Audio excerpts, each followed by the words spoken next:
it would be a lot closer because Patrick, you had some great picks. Did we even get to the last pick? No, we're going to do that here. We're going to do that. Oh, snap. Post game. That was the one I was most nervous about. If they had gotten down to the last pick, that was the hardest one for me, was the Heather Graham role. Interesting. That was one of my easiest picks. So let's get right to it. I will let me get to my PowerPoint. And of course, it is the lovely Heather Graham playing. What is she playing again? Rollergirl. Well, her real name is is Rollergirl, but yeah, they only said it one time. It was in the limo scene. They said her actual name. Right, and that was awful. That whole scene drove me crazy. I felt so bad for her because people are scum. So we'll start off with Patrick. You had Sydney Sweeney from Euphoria or Nocturne that just came out this past October. Because when I looked it up, she had a couple episodes of The Handmaid's Tale. She was in Once Upon a Time in Hollywood. Euphoria as well. She's blown up from her role in Euphoria. Oh, yeah, that's why that's a TV show. So I usually don't go to HBO, correct? The last second. Yep, HBO. And Nocturne was part of the new Blumhouse thing that they were doing with Amazon Prime, like the horror films. Yeah, she was the star of Nocturne. So I'm not familiar with her enough. So tell me why you think Sydney would be great at this. I think she's good at playing a kind of descent into madness type character. And it's not necessarily madness with Heather Graham when she turns in that limo scene. It's a lot more of her like finally getting revenge. And I think that she could play that type of role really well, while also being like the traditional, like this is the object of every guy's desire, and like she's just kind of being peddled around doing all that stuff. I think she would probably work the best in this role. Well, and seeing her, and I don't know enough about her, but seeing her and thinking of that scene where they're doing all the drugs and it's the I want you to be my mom, having that scene with your pick for Marina Baccarin, I think would be amazing. Well, let's move on to yours, Rob. Who did you have? This was an instance where I rarely time bend when I do these shows, but I kind of had to because this one took me forever. And I went with an almost famous era Kate Hudson. Yeah, that's right. She's a rom-com staple, so she's an almost famous. How to Lose a Guy in 10 Days, You and Me, Dupree, Bride Wars, and she is Goldie Hawn's daughter. She's fantastic. She's got all the good stuff that you want from Goldie Hawn in another generation. So let's take a look here. Sydney Sweeney, Kate Hudson. I went with Drew Barrymore, which I found out later she was actually considered for it. I did not know that. And I think you fell into the same situation with the Shameik Moore because they picked Kate Hudson, and I don't think a lot of people knew who Sydney Sweeney was. Uncultured swine. Oh, yeah. Yes, we're all old, so we all know people from the 2000s, before you were born. Trying to drag all of us into the new age, man. Says the almost 30-year-old. Well, almost 30-year-old, which both Rob give me like 10 months. In 10 months, you go to hell. You go to hell right now.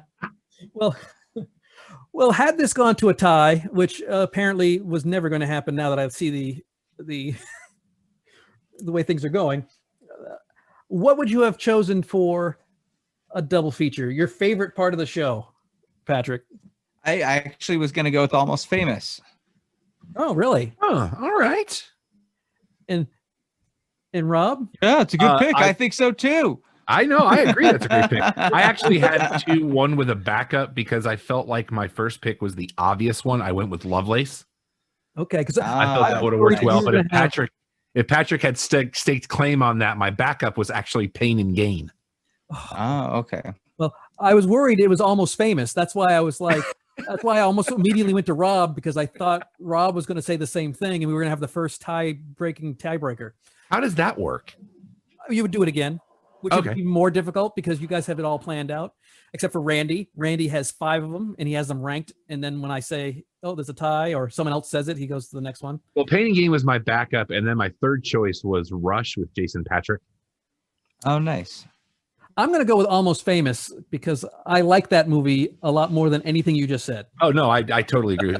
I own it's Cameron Crowe. He gets a lifetime pass with me. So Okay. Mm.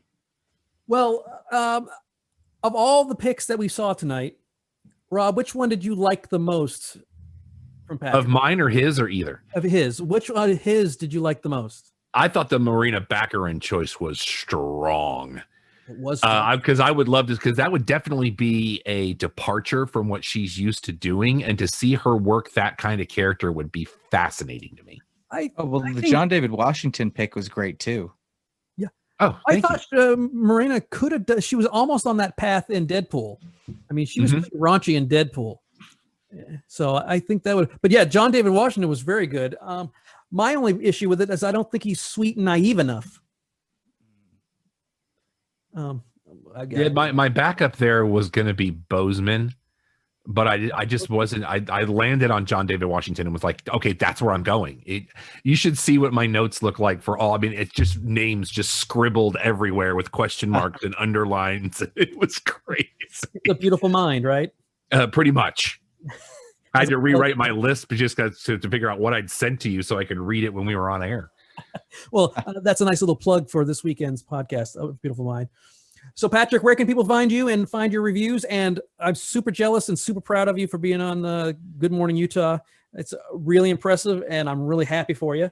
So where can people find you on the internet besides on ABC in Utah? Sweet. Yeah. Well, hey, thank you for having me on. This is always fun to do. And Chaz, good luck to you, my friend. Hopefully he furthers on the Gaggly Geeks name. So you can find us at patrickbeattyreviews.com, and of course on the Good Things Utah show every Friday at 9 to 10 a.m. on ABC4. And that whole hour is you just talking about you and movies. Oh yeah, they definitely give film critics an hour's time to talk. They just run trailers, and then the commercials are trailers, and then you come on and talk about the trailers and talk about movies. It's like, you've got 3 minutes, go. That's pretty much what it is.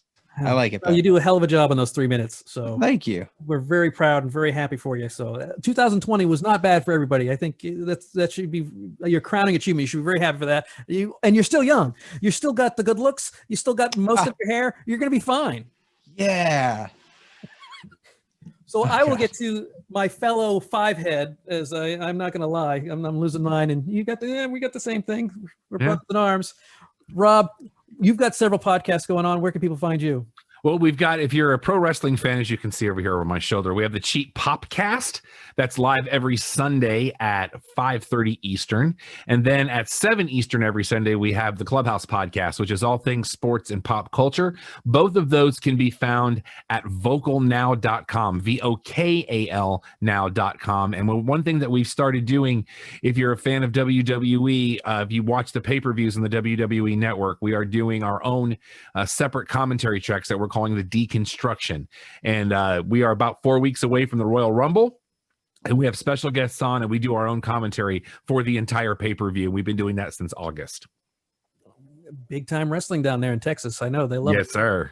They love it. Well, Patrick, I'm definitely going to talk to you soon at some point. And in fact, I know you're going to be on this month as we do the social network. So I'm looking forward to having you come on for the first time, which is ridiculous. But we're definitely, but then again, I didn't really get to meet you until, I guess it would be May when we started the cast off, when someone volunteered. I've had you on twice. Yeah.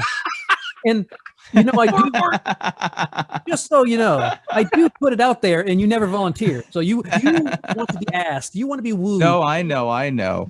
I really appreciate you having me on. This has been fun. Chisel an invitation and send it to you through the mail, not an email. And even then, carrier pigeon. Well, maybe I'm busy. Maybe I'm not. Well, I'll tell you, Craig, the next one you've asked me to help out with, my Blu-ray came in today. The American President. Yes, sir. I had to remember because I've got so many podcasts I'm doing to get ready in advance. We've got 5 shows in only 4 weeks, so we've got it going. But it's you guys are both going to be on in the next month. I really appreciate you both being on. Patrick, thank you so much, and congratulations, Rob. Thank you, Patrick. Always a joy, sir. Hey, you too, man.